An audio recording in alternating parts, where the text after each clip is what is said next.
નમસ્કાર એમએસ લાઈવમાં આપનું હાર્દિક સ્વાગત છે મિત્રો. આજે ઘણા દિવસો મળ્યા, પરંતુ એક એવી સમસ્યા જુઓ સાંભળો. ખરોર તમે ખીલખીલા ગાડીમાં આવતા હતા?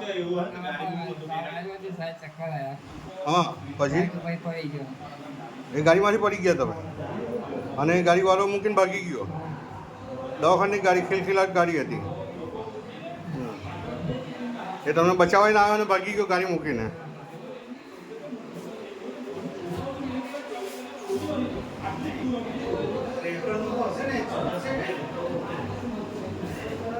બોલો, શું નામ છે તમારું?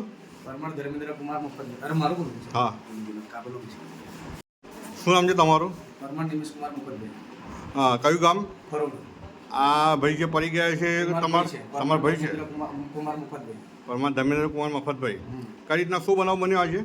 આ ભાઈ ચક્કર ખાઈને પડી ગયેલા હતા. હા, બાઇક ઉપરથી ગાડી ઊભી જ હતી મતલબ. હા, અને પાછળથી ખીલખીલાટ આવી. હા, અને ડાયરેક્ટ ટાયર ચડાવી દીધું. બરાબર છે. એટલે ગાડી મૂકીને જતો રહ્યો ચાલુ. એટલે આ ભાઈ ખીલખીલાટ વાળી ગાડીની નીચે આવી ગયા. હા. અને ગાડીમાં કોણ હતું? કોઈ? એ ગાડીમાં ડ્રાઈવર હતો.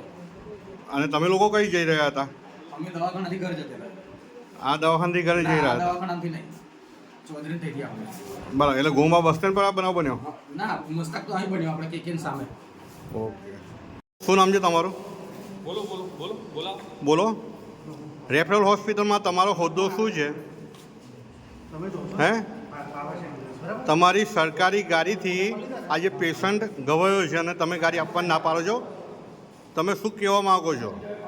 એટ ધ મીડિયા સવાલ બોલો. શું નામ છે તમારું? નામ તો કહો સાહેબ, નામ તો બોલો તમે. તમે કહો છો પેશન્ટને બિલકુલ નોર્મલ છે, તો અહીંયા દવા કેમ નથી થતી અને તમે રિફર કરો છો બહાર? એનું કારણ બોલો. ગાડી આવે છે પણ તમે અમને શું બોલ્યા? બિલકુલ નોર્મલ છે, બરાબર છે. ગાડી આપવાની તમે પહેલાં ના પાડી, પછી ગાડી આપવા સંમત થયા તો રિફરનું કરો છો. તો નોર્મલ છે તો અહીં દવા કેમ નથી થતી ટ્રીટમેન્ટ? બોલો. એમ્બ્યુલન્સથી ના પાડે છે કે નહીં આવે પહેલાં. એમ્બ્યુલન્સ માટે તમે નોર્મલ છે એટલે નહીં આવે એમ કહ્યું, પછી વિજયભાઈને વાત કહેવાથી વિજયભાઈએ કહ્યું મોકલો. બરાબર છે. એટલે તમારી સત્તા નથી ગાડી મોકલવાની કે પેશન્ટને સારવાર કરવાની સત્તા છે કે એ પણ નથી? સારવાર મેં કરી દીધી છે. શું સારવાર કરી છે? એનું ડ્રેસિંગ કર્યું, એને જે ઇન્જેક્શન આપણે આપી દીધા. તો નોર્મલ હોય તો પછી અહીં દવા ટ્રીટમેન્ટ થઈ જાય ને? મોટી ઇન્જરી નથી એટલે એમ્બ્યુલન્સ ના આવે. બરાબર, તમે એવું કીધું ને તમે એવું કીધું ને, બરાબર, તો પછી ટ્રીટમેન્ટ કેમ ના થાય? નોર્મલ ઇન્જરી છે તો તમે રિફર શું કરાવે? સાંભળો, પેશન્ટ સ્ટેબલ છે, બીપી પલ્સ એનું બરાબર છે, ઓક્સિજન બરાબર. હવે એને કાનને વાગેલું છે, બરાબર ને? કે એ મરવાની હાલત તમે રિફરમાં લખી ના દો. એવું નહીં. વાઇટલ અને સ્ટેબલ હોય તો અમે રિફર કરીએ છીએ. અમારાથી ના થતું હોય તો. હવે કાન તો ટાંકા લેવા પડે. તો આ તમારી થઈ ગયું છે ને, તો આગળ મોકલવાની જરૂર નથી ને? કાન પર ટાંકા લેવા પડે એવા છે. ટાંકા અહીં લીધા નથી અને ટાંકા અમે નહીં લઈએ. એટલે ગંભીર જ કહેવાય. કાનના ગંભીર જ કહેવાય. તો ભાઈ તમે એવું કેમ બોલ્યા કે ભાઈ તો ગંભીર નહીં તો અમે ખીલખીલાટમાં જાણતા નથી પહેલા. અમારું બી સાથે એ વચ્ચે ક્યાં લાવશું ભાઈ એને?